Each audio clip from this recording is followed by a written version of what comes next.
Whatever the dollar you murder for, is that the one fighting for your soul? I don't believe that Jews are responsible for all the wars in the world. I mean, that's an outrageous, drunken statement. That's not true, because it takes two to tango. In 1918, intelligence services of the Western powers were buzzing with reports that communism was an international conspiracy fomented by atheistic Jews. British, Dutch, American, and other intelligence reports confirmed that Jews filled the Bolshevik ranks and that as much as 75% of all Soviet commissars were Jewish. Clearly, Jews and native Russians were engaged in a death struggle over the destiny of Russia.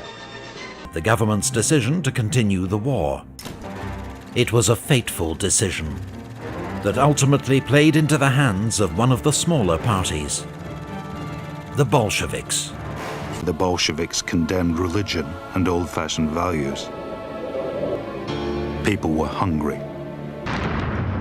After World War I, the Ottoman Empire collapsed, and British and French empires carved up the Middle East, the British taking control of a region it called the British Mandate for Palestine. So it's possibly the most famous letter in modern Jewish history, and it begins with three words: Dear Lord Rothschild.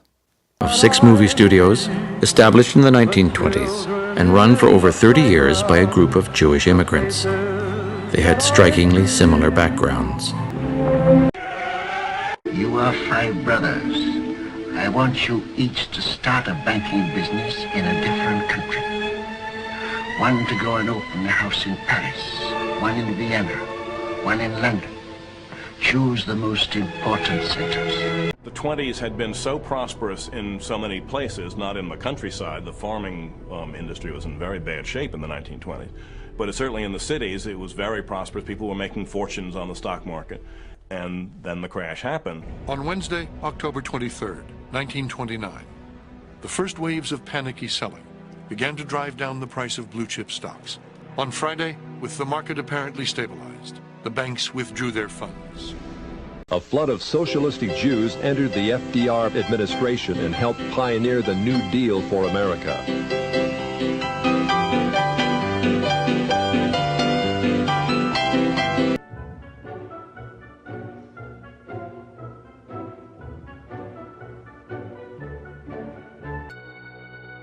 Famous French fashion designer Coco Chanel was, in fact, a Nazi collaborator during the German occupation of France and helped fund anti-Semitic publications. Henry Ford, founder of Ford Motor Company, was a vocal anti-Semite and blamed Jewish people for World War I due to their influence in the financial industry. When word first filtered through to the outside world of the butchery being visited upon the women and children of Germany by the Royal Air Force, critics of these war crimes spoke out. The ruthless mass bombing of congested cities is as great a threat to the integrity of the human spirit as anything which has yet occurred on this planet. Hitler didn't want to exterminate the Jews at the time, he wanted to expel the Jews. The Mufti of Jerusalem, Haj Amin al-Husseini,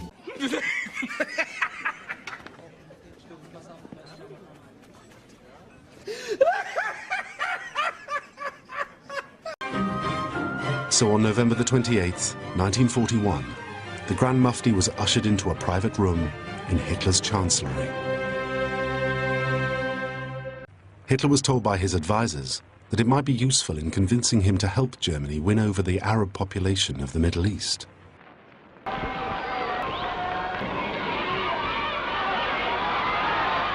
For deniers to be right, who has to be wrong? Well, certainly all the survivors. If you would ask them, well, why would the Jews make up this myth? Is that they did it for financial gain and to get the sympathy of the world in order to get a state. And then this Dutchman asked him, tell me, Mr. Eichmann, do you ever feel sorry for what you have done? And he said, yes, I feel sorry for one thing, and that is that I wasn't hard enough, that I wasn't tough enough, that I didn't fight these damn interventionists enough, and now you see the result, the creation of the State of Israel and the re-emergence of the race there. This generation of Germans has earned the right to be free.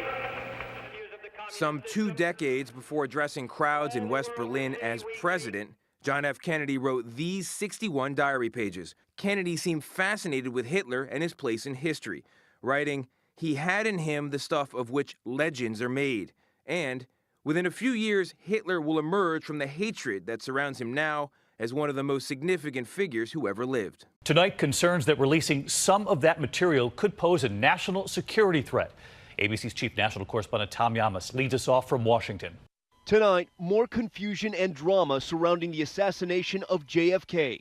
President Trump announcing some of the secret documents scheduled to be released today will not be because they pose a danger to national security.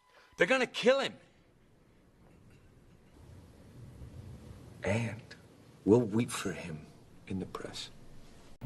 From Dallas, Texas, the flash, apparently official, President Kennedy died at 1 p.m. Central Standard Time. The statement that I made about Kennedy was used as a pretext to take me down. Travel broadens one's scope. In Mecca, during the religious Hajj, never at any time or any place can you find a wider variety of specimens from the human family together at the same time.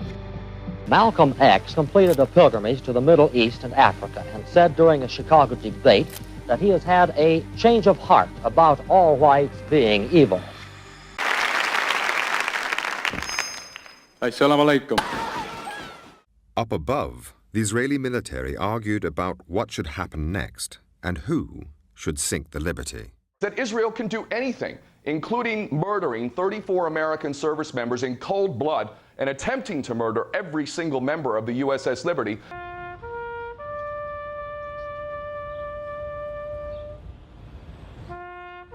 It's important to not forget what happened and to continue to try to find out why it happened and who made it happen. The following year, American aid to Israel increased fourfold, and President Johnson agreed a treaty, classified above top secret, with Israel for the mutual exchange of intelligence. I'd like to see that.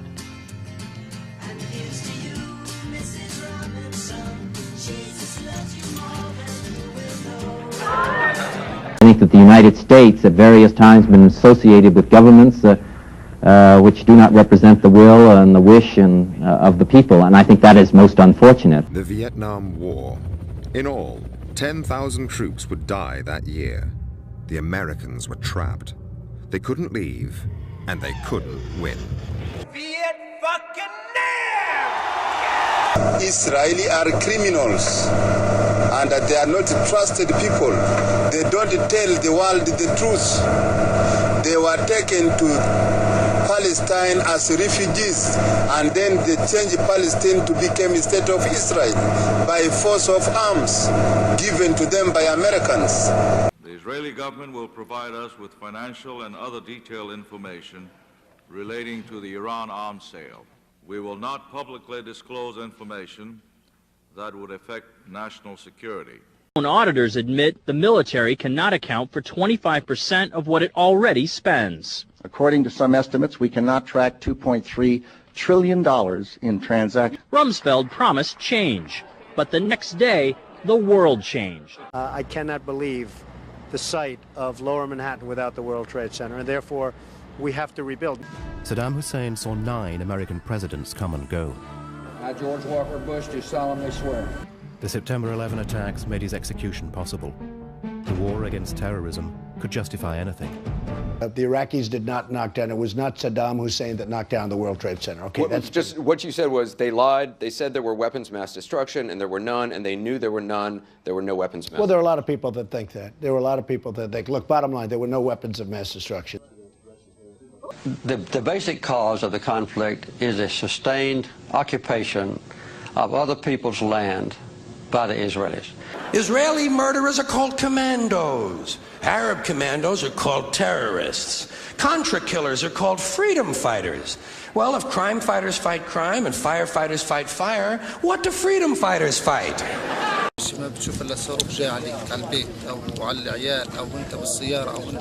Germany is facing a drastic number of refugees by the end of 2015. It is time to officially recognize Jerusalem as the capital of Israel.